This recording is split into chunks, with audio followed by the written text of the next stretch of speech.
Olá, amados irmãos e irmãs em Cristo. Estou me propondo estamos ao vivo agora aqui pelo Instagram, me propondo a estudar alguns textos bíblicos sobre a volta do Senhor Jesus, esse período que antecede a vinda do Senhor Jesus, e trazer alguns textos e comentar para a nossa edificação, né? Se você está participando, pode participar e pode fazer alguma pergunta também. E estarmos juntos nesse momento aí, tá? Já tem alguém entrando aqui. E vamos lá então. Eu queria ler com vocês a parte sobre o arrebatamento da igreja, que hoje em dia, arrebatamento, aquele dia, o encontro do Senhor nos ares, o dia que o Senhor vem buscar a sua igreja, Jesus Cristo, né? O Senhor voltando. E arrebatar significa arrancar a igreja, trasladar a igreja da terra para junto do Senhor nos céus, né? E nós temos toda aquela questão, quando falamos no final dos tempos, de os pré-tribulacionistas, mid-tribulacionistas ou pós-tribulacionistas, ou seja, a fé de que o arrebatamento da igreja é no período antes da tribulação, ou mesmo antes da manifestação ou revelação do anticristo, né?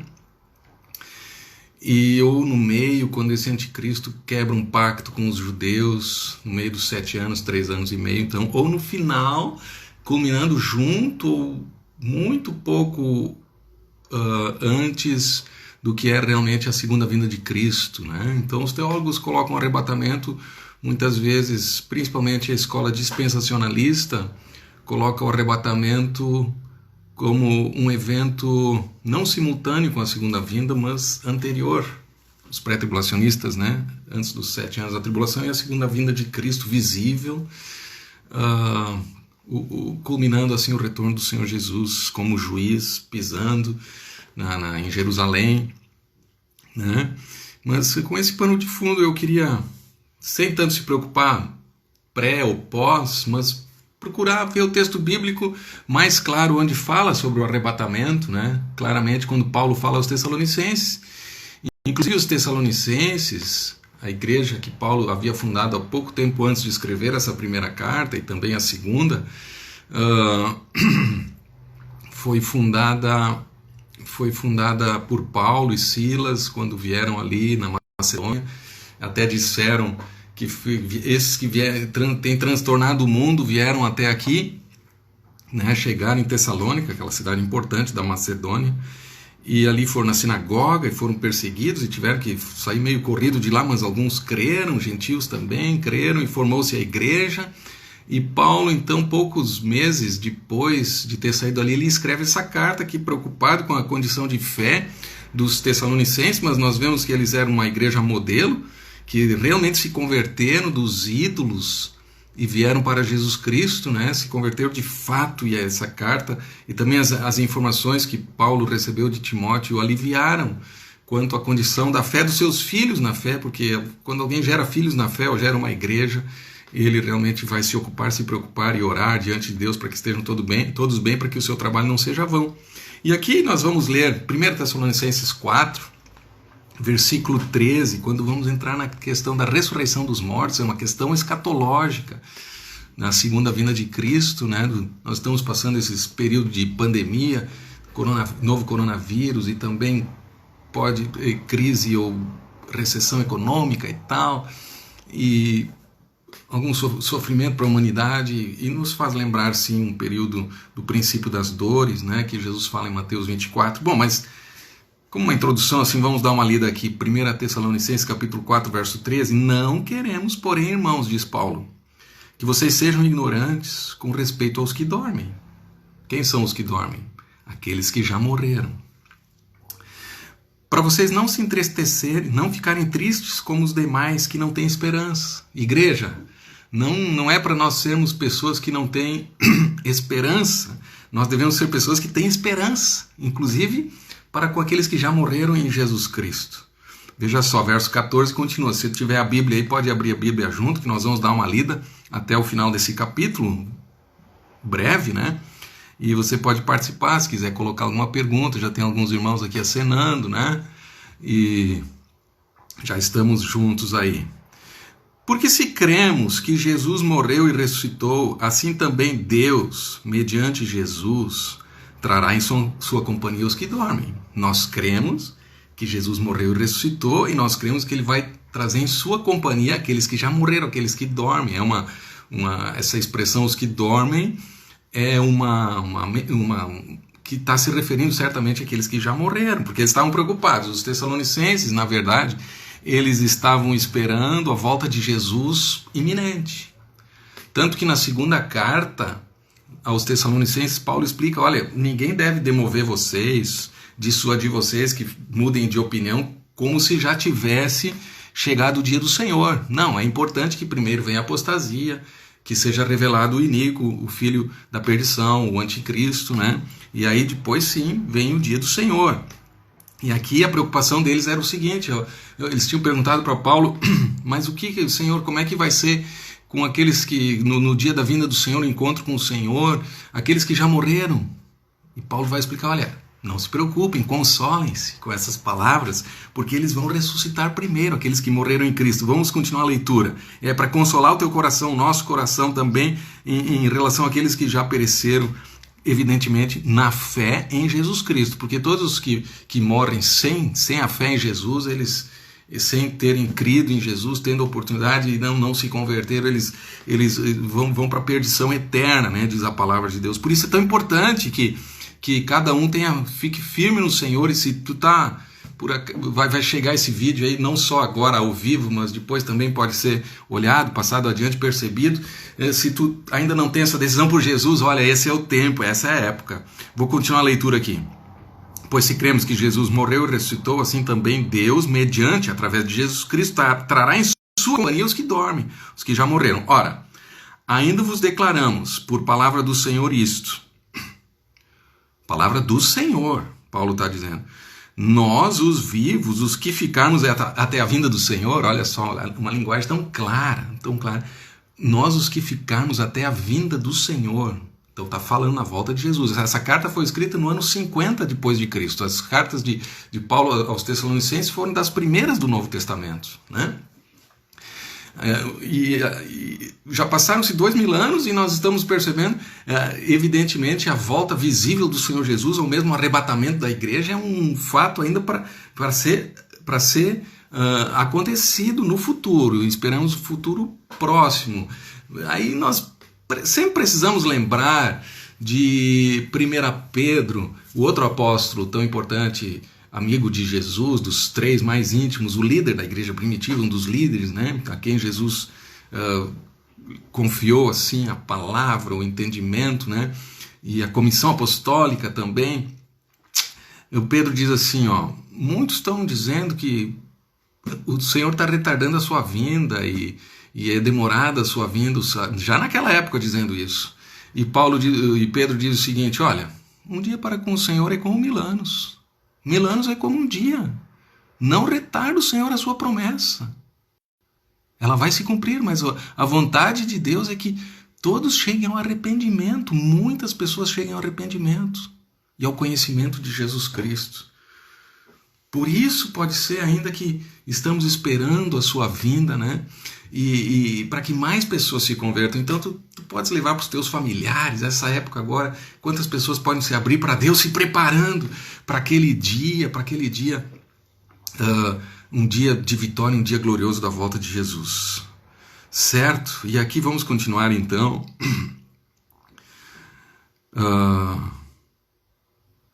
Veja só, verso 15. Ora, ainda declaramos para vocês, por palavra do Senhor, isto.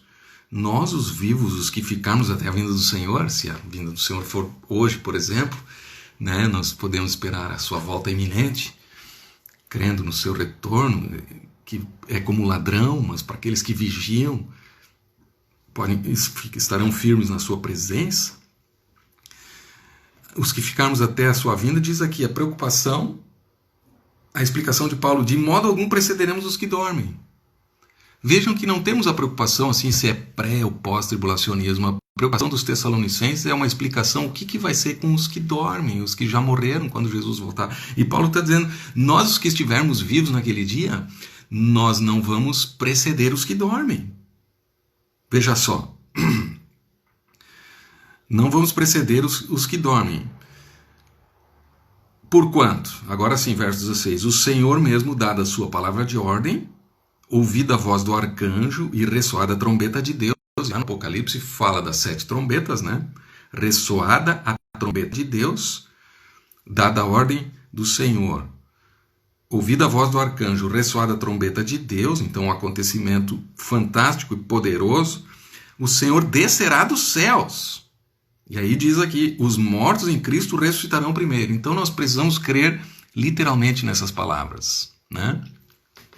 Porque veja bem, a primeira vinda do Senhor Jesus, o seu sacrifício, o seu nascimento, houve tanta comprovação, tanta profecia no Antigo Testamento que foi literalmente cumprida. Então muitos acontecimentos da segunda vinda, os acontecimentos referentes à segunda vinda, nós também precisamos perceber, interpretar assim literalmente. Nós estamos vendo aqui, ressoada a trombeta de Deus, o Senhor descerá dos céus, os mortos em Cristo ressuscitarão primeiro.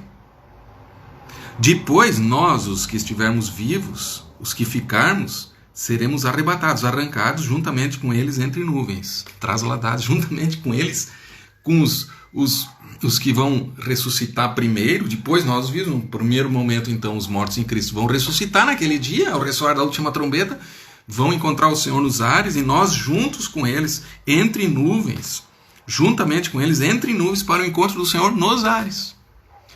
Percebemos aqui que não chega a falar exatamente do Senhor Jesus pisando na terra, como fala lá em Zacarias. Nós podemos perceber aqueles textos numa ocasião posterior ainda, como em Zacarias fala que ele vai pisar em Jerusalém, né? Jesus vai reinar na face da terra por 1000 anos, cremos um milênio, né? Jesus vai reinar, estamos esperando a sua vinda e vai ter uma grande restauração de todas as coisas, restauração de Israel, restauração da igreja. Cremos já antes da segunda vinda também, tantas pessoas chegando a Cristo, né? Junto com a batalha espiritual por causa da tribulação, anticristo, junto com a apostasia e coisas difíceis nos últimos tempos, né? Mas aqui nós estamos vendo para o encontro do Senhor nos ares e assim estaremos para sempre com o Senhor. Nós, os vivos, primeiros que já tiverem morrido, ressuscitando, juntamente com os que estiverem vivos na vinda do Senhor, para o encontro do Senhor nos ares, ao ressoar a última trombeta, entre nuvens, vai ser um grande acontecimento, né? Um grande acontecimento mesmo, para depois as bodas do Cordeiro, tem todos os pormenores sobre isso, estaremos para sempre com o Senhor. Alguns creem que na segunda, se nós diferenciarmos um tanto o arrebatamento, seja pouco antes ou tempo antes da segunda vinda mesmo, cremos que a igreja já vem na segunda vinda com o Senhor Jesus para reinar na terra e nos céus também. E aqui diz, verso 18, consolai-vos, pois, uns aos outros com essas palavras. Consolem-se, então, que quem morreu em Cristo vai ressuscitar. Vai ressuscitar primeiro, depois nós os vivos. Isso está junto com 1 Coríntios capítulo 15, né, que é o capítulo da ressurreição. O credo apostólico fala na ressurreição do corpo, né? Nós vamos ter um novo corpo, um corpo glorioso, como o corpo do Senhor Jesus depois da ressurreição, que não está mais sujeito à morte, então, morte física, né? Não está mais sujeito à enfermidade, mas está sujeito, eu creio, nós vamos reinar na terra, no céu, naquele período com Jesus, e vai ser uma grande vitória. O último inimigo a ser vencido é a morte, pela ressurreição. Jesus ele falou, eu sou a ressurreição e a vida, eu sou a ressurreição e a vida. Todo aquele que morrer ainda, aquele que crer em Cristo, ainda que morra, viverá, porque ele é a ressurreição, ele é as primícias da ressurreição, o primeiro ressuscitado, depois todo o povo dele também ressuscita, ou se estiver vivo no dia da vinda do Senhor para o encontro do Senhor nos ares, nesse dia, se estiver vivo, seremos transformados. Um corpo corruptível transformado em incorruptível. Maravilha, né? Se alguém tem alguma enfermidade, se já está se estamos envelhecendo, tendo certa idade, o corpo será então incorruptível e glorificado. Essa é a glorificação. A palavra de Deus diz que o cristão já está glorificado em Cristo por causa da fé em Jesus Cristo, e essa é a palavra que a redenção dos filhos de Deus, a manifestação final dos filhos de Deus ressuscitados, trasladados e ressuscitados com Cristo para o encontro do Senhor nos ares. Consolemo-nos, pois, com essas palavras. As pessoas precisam conhecer essas palavras de vida eterna, de ressurreição, de poder de Deus. E continua aqui, irmãos, capítulo 5, relativamente aos tempos e às épocas, não há necessidade que eu vos escreva, pois vós mesmos estáis inteirados com precisão de que o dia do Senhor vem como ladrão. Não parece estar fazendo uma diferenciação do dia do Senhor e desse arrebatamento da igreja. Não nos preocupamos tanto com essa diferenciação, mas nos preocupamos aqui com o texto realmente se preocupa, que o dia do Senhor vem como ladrão e nós devemos estar plenamente preparados para aquele dia, como as 5 virgens prudentes que tinham óleo de azeite, o azeite de reserva, né? E aquelas 5 virgens nécias, imprudentes, que não tinham a reserva e perderam a entrada no reino quando chegou o noivo na festa, nas bodas do Cordeiro. Mas as que tinham sabedoria, as que tinham o Espírito Santo, cheios do Espírito, perseverando, entraram nas bodas e festejaram com o noivo. Aleluia! Pois vós mesmos estáis inteirados com precisão de que o dia do Senhor vem como ladrão de noite.